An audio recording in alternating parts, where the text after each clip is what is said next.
AGC is the leading national construction trade association. We have over 27,000 member companies that belong through a network of 89 local and state chapters. And the members do every kind of construction other than single-family home building, and also include suppliers of goods, equipment, and services. So I want to take you through my view on what's happening with construction employment nationally and by state, construction spending by category, and most important, what's going on with materials cost, the supply chain, and labor availability, and then wrap it up with a few predictions. This slide shows that construction has taken two different paths since the beginning of the pandemic. At first, both residential and non-residential construction plunged by about 15%. That's 1.1 million jobs disappeared in just 2 months, half as many as the industry lost in the whole 5-year period from 2006 to 2011. And that 15% decline was about the same as for the overall non-farm payroll economy, that figure you hear about on the first Friday of every month.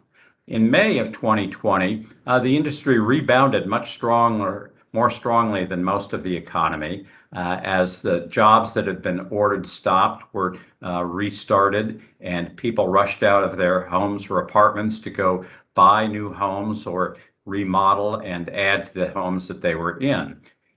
But since then, we've seen steady growth of the residential construction, that's new homes and subcontractors working on both new and existing homes, until by December, residential construction employment had actually topped the February 2020 level.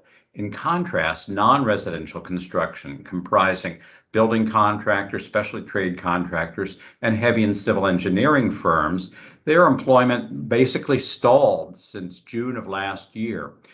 From August of 2020 to August of 2021, it was up less than 1%, and now the recovery percentage is well below that of the total non-farm economy. There are big differences by state, however.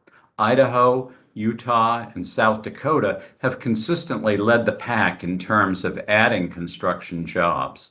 At the other extreme, you have energy-dependent states of Louisiana and Wyoming, but also New York, where so many people left New York City to go to other states, and construction really took a nosedive. We also get data at the metro level. And this map, these two maps show what's happened to construction employment among 358 metro areas that AGC ranks every month by change in employment. And we do it two ways. On the left, you see the percentage change for the top 5 metros in black and the bottom 5 in red. And on the right, the numerical change between February 2020 and July of 2021. The top 5 metros on the left are all very small, and that makes sense, that if you get one large project going on in a small metro area, it can cause a large percentage increase. On the right, the numerical increase leaders are not what you might think the largest metro areas. Chicago is on that list, but so are some mid-sized metros. Minneapolis, the southern part of the Detroit metro, Indianapolis, Sacramento, for instance. In contrast, the bottom 5 metros are pretty similar for the most part. They're in the oil patch in Texas and Louisiana. Turning now to construction spending, this is a series the Census Bureau puts out on the first of each month. They call it Value Put in Place because they ask a select group of contractors each month, how much expenditure did you incur that month on ongoing projects? You may be familiar with data from Dodge Data and Analytics or Construct Connect. They privately collect information about construction projects, and they put the whole value of a project into their database the month it starts, and then it disappears after that. So their series is a lot more volatile than the census numbers. At any rate, the top line on the census figures, where you put together the first 7 months of 2021 compared to the first 7 months of 2020, shows that total spending was up a strong 6%. But as soon as you peel back the layers of that onion, you see big differences. Private residential, whether single family, multifamily, or additions and renovation to existing owner-occupied housing, all up by very strong double-digit percentages. In contrast, both private non-residential spending and public spending were each down by about 7 or 8%, quite a dive. The rest of this slide shows the largest categories as defined by the Census Bureau and listed in descending order of 2021 size. And the first thing to note is that they're all in the red. That is a decline from January to July 2020 to January to July 2021. The first category shows how some of these census categories are unique. For instance, power construction includes every form of power generation, transmission, and distribution, but also the spending around oil and gas wells and pipelines. And as you might expect, that side is down pretty steeply, whereas the true electric power side, a more modest decline. Going forward, I think we're going to see huge investment in wind, solar, perhaps offshore wind. And those will require transmission lines and also utility scale battery storage that should turn the electric power category positive pretty soon. Education also has a split. Primary, secondary school construction did well at the beginning of the pandemic because there was a lot of spending on remodeling, upgrading HVAC systems, putting in physical barriers, and building temporary classrooms outside the main building. That's pretty much finished up. So for now, there's a decline. But as we get more home building at the fringes of metro areas or outside metro areas, they're going to have more schools connected with them. In contrast, higher ed continues to suffer from a huge loss of students, particularly full-pay foreign students, and a big question about whether they'll need as many dorms and classrooms as they had planned on building. So I think the spending on that will remain depressed for quite a while. Highway and street construction down moderately so far. Certainly a good deal depends on what Congress passes in the way of infrastructure spending, and I'll get to that a little later. But I think that this category will catch up with where it was last year. Now, commercial is a term that gets used in a lot of different ways, and for census, it refers to warehouse, retail, and farm construction. As you might expect, warehouse construction is about the strongest category out there, and retail one of the worst performing. And I do think those trends will continue for a while longer. Office is an example of a unique census definition, and also the fact that these numbers include renovation and remodeling as well as new construction. And for the office category, it includes data centers. It's my eternal frustration that we don't get any data on how much is being spent on data centers, because it's surely one of the hottest categories. So if we could take out the data centers and the remodeling, new office construction would be down much more than this already steep 11% decline. Now, manufacturing is still in the red, but barely. It's really been improving over the last several months. A lot of spending on chemical, that includes pharmaceutical plants, transportation equipment, as you see more and more plants to build electric or electrified trucks as well as cars.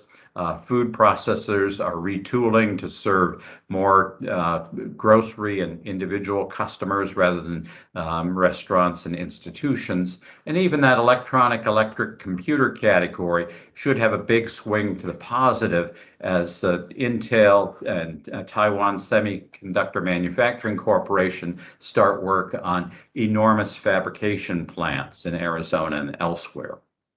Transportation covers a mix of modes, and what we saw last year was that airport construction actually accelerated in some places. Once they got all of those annoying planes and passengers out of the way, contractors were able to work faster on adding gates or retooling the terminal. But now that kind of work is finished up, and airports are looking at still pretty empty runways and terminals and saying, we don't need to go ahead full tilt with the kind of expansion we were planning. So I think this category will remain depressed for a while. Freight, rail, and trucking, more volume than they can handle. So I do think we'll see some expansion there. And then mass transit is an example of how different the series for value put in place is for new starts. Very little in the way of new starts lately, but a lot of legacy projects are keeping this looking positive. I think that will turn around in the next year or so.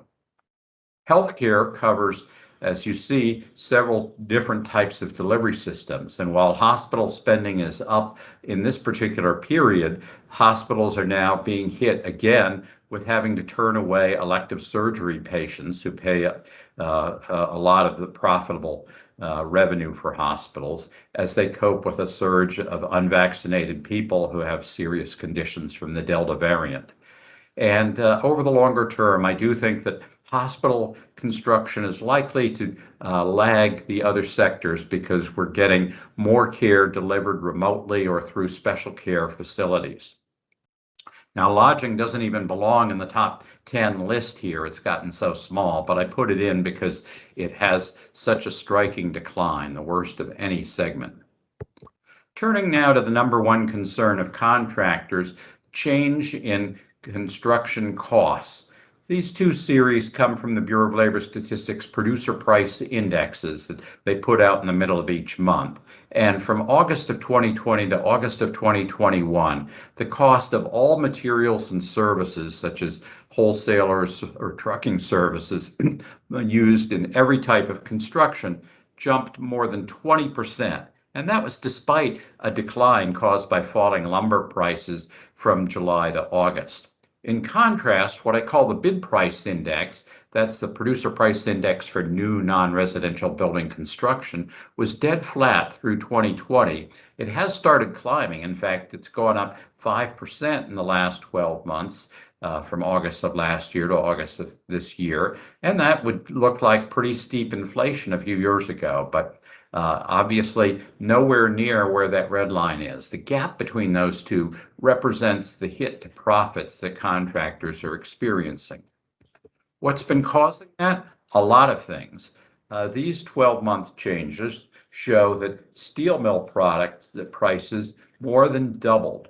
Copper and brass mill shapes up almost 50%, aluminum mill shapes up by more than a third, plastic and gypsum products up by 23 to 30%. Now, I didn't mention lumber. You can see the huge decline in that price over 2 months. But look back to the September to November 2020 period. We had a similarly steep decline and a quick rebound up to exceeding the then record levels of September for the next 6 months. I'm not predicting that lumber will go back to record levels, but this does show how volatile these things are and how I think most of these are going to stay well above year-ago levels, in fact, far above where they were before the pandemic hit. How long will that pain last? Well, looking back, we see that from late 2009 to 2012, contractors were hemorrhaging profits for 28 months. That is, the year-over-year change in input prices exceeded the year-over-year change in bid prices. And again, throughout 2017 and 2018, we had almost 24 months of continuous price squeeze. It hasn't lasted as long so far this time, but you can see the peak of that series more than twice as high as it ever was before this year. As if that weren't bad enough, contractors say an even worse problem is getting materials at all. Lead times on bar joists have stretched to 12 months, on roofing materials 4 to 8 months, and the delivery times have become so uncertain that people who are expecting a truckload on a given day learn that day that it won't be there for weeks, or when they open it up, they find they've gotten only 2 parts of an 8-part order. So I do expect the supply chain problems are likely to last even longer than the price increase problems. AGC has been working to alleviate this situation, or at least explain what's going on. We can't unload containers any faster at the ports or build new manufacturing capacity, but we have been putting out what I call the Construction Inflation Alert, an 8-page bulletin that lets owners, officials, and others know what's been happening to costs and supply chain. We also have done some webinars. We have a suite of documents, contract documents called consensus docs that includes model language that owners and contractors can agree to that allows price adjustment in both directions so that contractors don't have to put such a large contingency into their bids, and owners have a chance of sharing in any cost savings, such as what we recently saw on lumber. And then AGC has been lobbying both directly and through coalitions to get rid of those damaging tariffs and quotas on steel and aluminum and the tariffs on Canadian softwood lumber. And there is some indication that the administration is going to try to remove the tariffs on EU steel and aluminum in exchange for the EU backing off some of its tariffs before the end of the year. Well, I don't have a crystal ball, but I do keep an eye on some other forward-looking indicators. The best known may be the Architecture Billings Index. The American Institute of Architects produces this by asking a group of several hundred architects each month, were your billings higher or lower than the month before? And if more say they were higher than lower, they put that index above 50. It's been above 50 for 6 months in a row and way above where it was in July of 2020. So they say this is an indication of building construction activity put in place 9 to 12 months out. Similarly, the Dodge Momentum Index measures the volume of initial or first project planning for commercial and institutional projects. And this index, while it has retreated from its high last spring, as has the ABI, it's still signaling what they say is building construction increases 12 months from now. The Census Bureau puts out figures on multifamily and single-family permits and starts. And here you see how the first 7 months of 2020 compared to the first 7 months of 2021, a big jump, 20%. Now, starts are running about the same level as permits so far this year, so I'm not expecting a further increase from current levels, but well ahead of where they were a year ago. My own view is that the economic recovery is likely to continue, though certainly at a more modest rate than the torrid growth of the first half of this year. But the Delta variant has certainly slowed things down for now.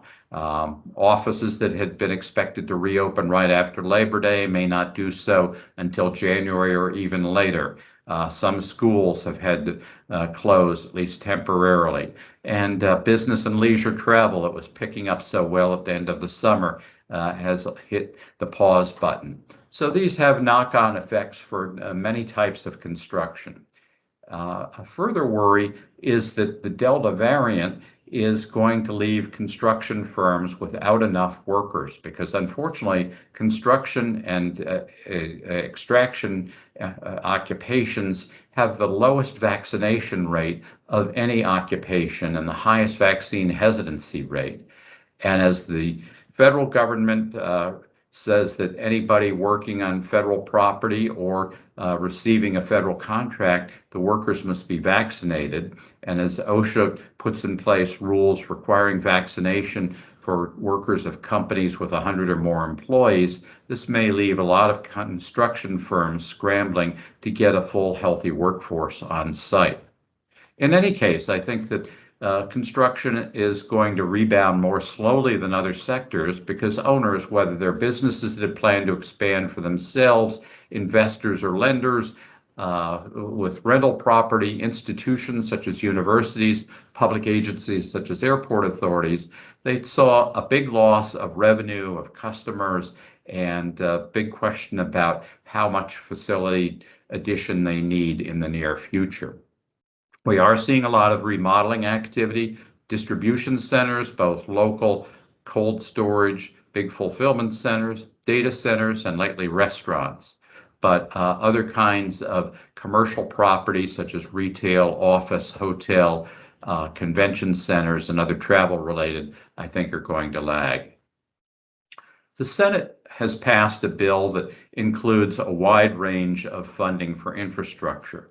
But it remains to be seen how much of this will get to the president's desk and how soon. and then how quickly the money will be distributed by federal agencies to various state or local agencies, and how quickly they'll award contracts. So I'm not yet putting any of this into my forecast, but if it does happen, it will mean quite a boom for many contractors for several years to come. Without that, though, I do see some trends that will make quite a difference to construction. We've seen slower population growth, dramatically slower in the last few years, even without the pandemic, compared to early last decade. And that means slower growth of demand for housing, for local underground utilities and streets, local schools and fire and police and libraries, and slower growth of revenue for local governments. The shift from retail to e-commerce, certainly permanent. E-commerce structures themselves are changing as we get more drones and automated vehicles, and also more automation inside the structure, allowing it to go higher but on a tighter footprint.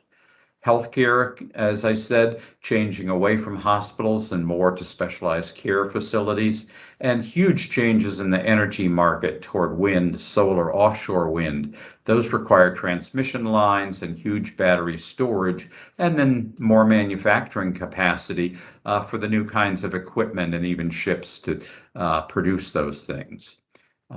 Let me close by showing you a map of where population change has occurred. These are estimates that come from the Census Bureau each December. They're different from the decennial census, and they show that from July 2019 to July 2020, U.S. population slowed to 0.35%. That was the slowest rate since the Great Depression. Moreover, 16 states, a record number, are shown in deep red, meaning they lost population.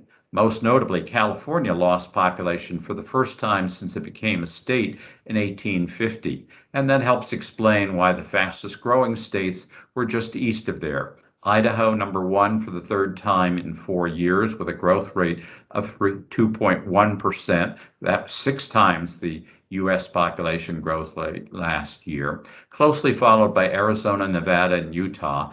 They've all been in the top 4 for the last several years. But then Texas, the Southeast, Delaware, and Washington round out the states that had growth rate of 1% or more. Meanwhile, the Northeast and the midsection of the country all lost population or had very slow growth rates. So that's my story. I'm sticking to it till I get new data. When I do, I'll put it in the Data Digest, my weekly one-page summary of economic news relevant to construction. Be glad to add anyone to the email list and then send along my slides and also AGC's construction inflation alert. Just send me an email. Thank you very much. Ken, have you, in all the presentations you've been giving lately, have you had any really interesting questions or things that maybe triggered your mind? Well, certainly people wonder, is inflation going to really get tamer? And for now, I'm sticking with the Chair Powell and Secretary Yellen that yes, this is transient. That's a word that we don't use very often, and it doesn't have a clear timetable attached to it. But I do think that we will see a slowdown in price increases as we get more production coming on stream, and also these high prices, frankly, are keeping some owners from going ahead with projects. But so are those those delivery delays. If somebody needs to have a school open by a certain date or a store open and it can't be delivered, they may say, well, we're going to wait a year. And so that combination of slowing demand and increasing supply should bring prices back in line. The more long-run problem, I think, is the supply chain, whether it's ships coming in from Asia or chips coming out of Arizona. We're going to have problems for probably most of next year, even into 2023.